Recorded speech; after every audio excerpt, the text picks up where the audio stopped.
car here this week. That car will be on the grid in the World Endurance Championship, calendar for which is also unveiled, and at Le Mans next year. So, the Alpine hypercar, look at the detail in the rear lights. I mean, I love that.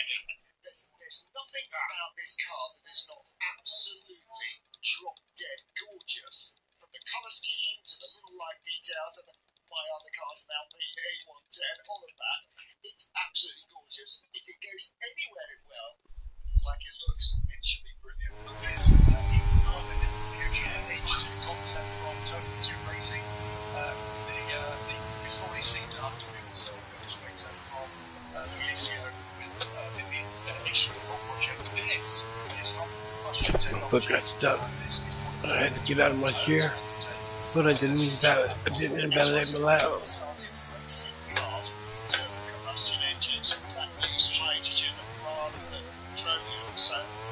That hurt. I'm stuck in that gear.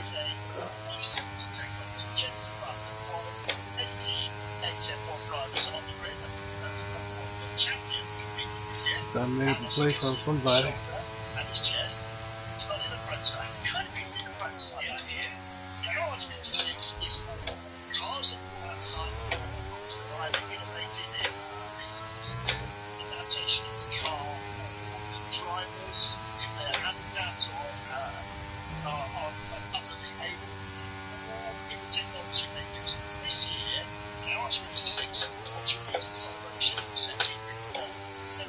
Oh, I lost it. It's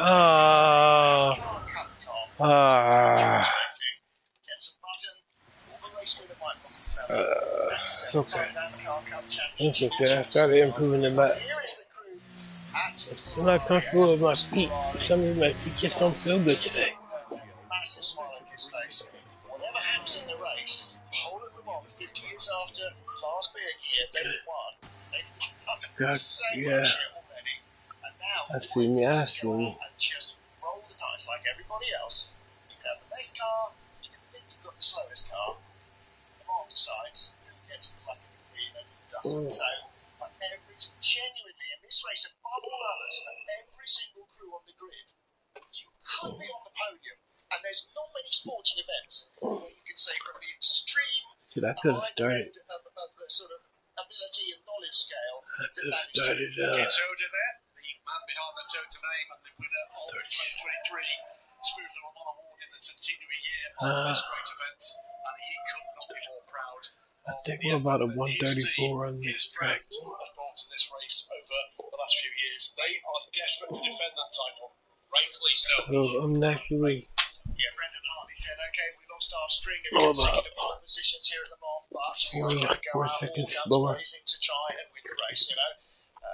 The first skirmish went to Ferrari, and went decisively to Ferrari. They made the very best use of the track, of the drivers, of the car, and they were quick. But Toyota have the knowledge of the car, the knowledge of the race, and that is absolutely key here. You can bring the biggest dog to the fight. If he doesn't know what he's doing, then you could be in trouble. So Toyota's still very much the benchmark. Absolute gallery of legends, whether or not they're in the race or just want to be here for this race. And one of the best things for me about this race, gentlemen, every year, and never more so this year, it's not just the race against those world-class athletes. This is the race that can deliver on your dreams. If you're not a professional racer, if you have the skill set, you have the resource to do it, you have the passion to do it, this is the race that you built.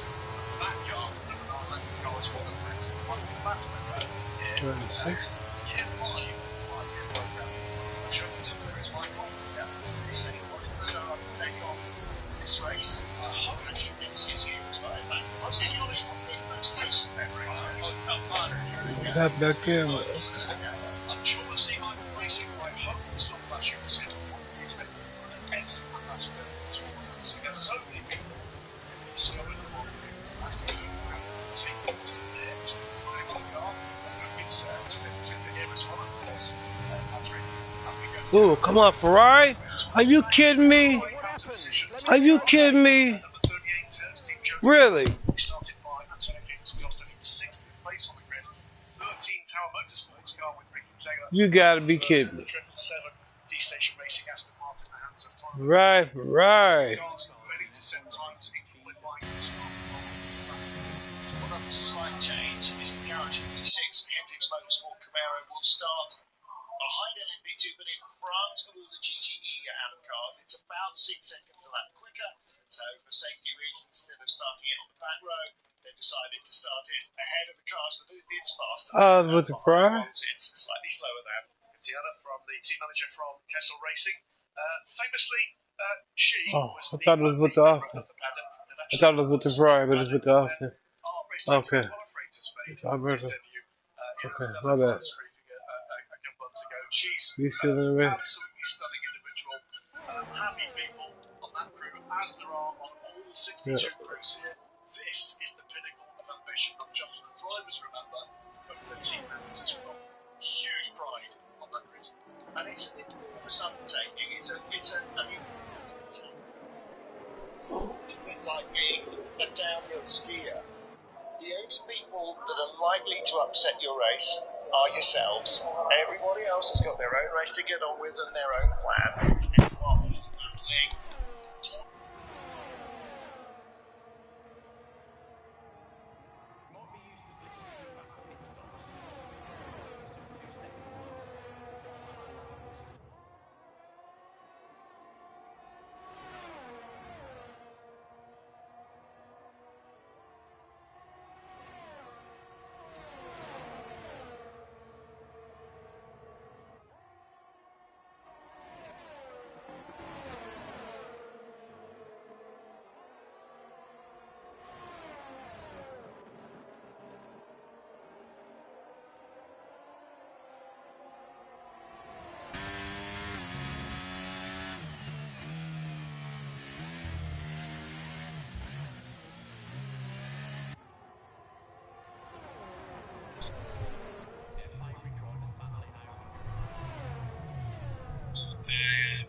I thought it was Road Brembra down here in P10, but it was not him. It was actually my man Alberto. Been racing with him for a few seasons actually, right there in the Aston Martin. But right now, my man Craigie is leading the race, followed by CJ. Both Craigie, CJ, myself, Alberto, all are drive with prospects. A few of those other guys, if there are recent members of prospects, have yet to know who they are. But 3 races, 3 laps into the race, here we go. We got Craigie's up by about 3/10 of a second here, being chased by CJ and that McLaren. He's trying to keep him within DRS range. He's only got about a lap and a half left to catch up to him. We see we got a 10-second penalty by Ryan. Ooh, wonder what happened with Ryan there. He spent out. Maybe he had contact with someone. Maybe I should have stayed in the race because they're dropping out of here like hotcakes right now. Because looking like for podium, looks like Williams may even have a chance. First 2 spots are probably locked up between CJ and between Craig and CJ. What's our fastest lap?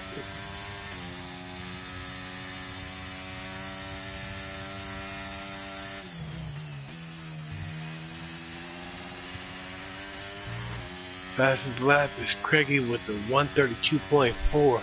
Looks like that's just barely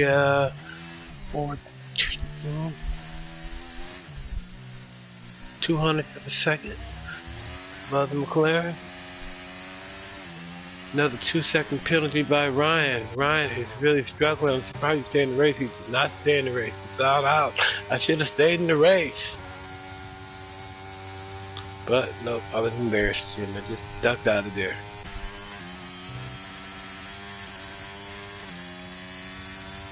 Alberto sets the fastest lap. He was undaunted by the collision him and I had. He was not allowed that to stop him from continuing to push because he's got the fastest lap by almost 5/10 of a second.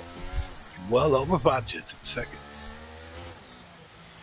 Very 2-second penalty by Vera.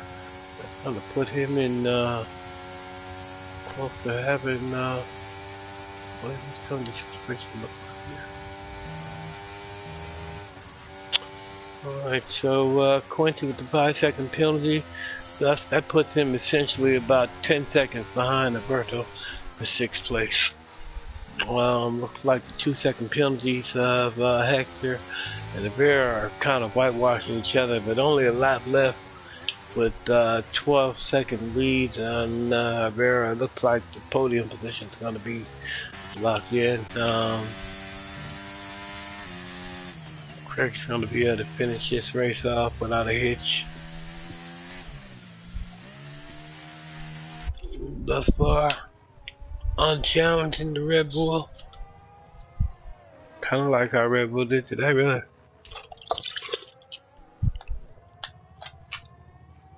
And this guy here, Jim McQueenie, I think he's kind of glitching out a little bit.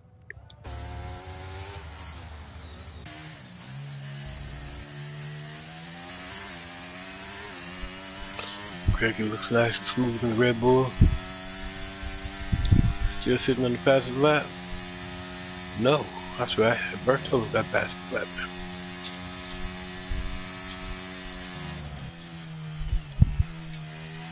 Not gonna matter. Probably never in the record books. Everyone did. Pretty solid.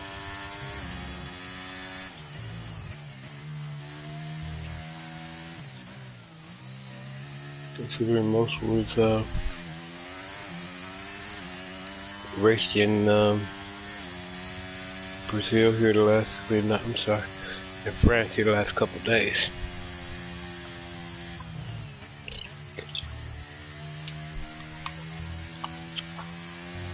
Alright, we just got our race winner Craigie, followed by CJ, followed by Hector. Round out the podium position. In the Williams, even though it's only half a grid today, the Williams is actually looking pretty good out there in the real F1 circuit. You know, Alex Albon is doing his thing. Alfa Romeo was pretty much non-existent today. I don't really remember Juan Yujo or Bottas today. Austin Martin, Stroll had a bad race. Alonso didn't have his best race either, so I'm sure he wasn't particularly pleased. And I believe that was a McLaren in 7th place. McLaren actually had a great race in F1 today. Both Lando Norris and Oscar Piastri wound up 2nd and 4th. Really, really respectable quality showing, considering they started off the worst team on the grid this year, and man, look at them now. Alright, followed by the Mercedes. My teammate beat me. And then the guy who I thought took me out of the race, the Ferrari, myself, and then that other guy, Ryan. But no, Alberto, who actually took me out of the race on the P6. So, good job, Alberto.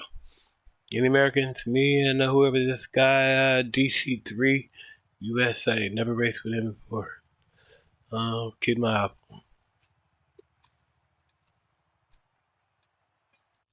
But he's also my teammate driving in the Russell Mercedes.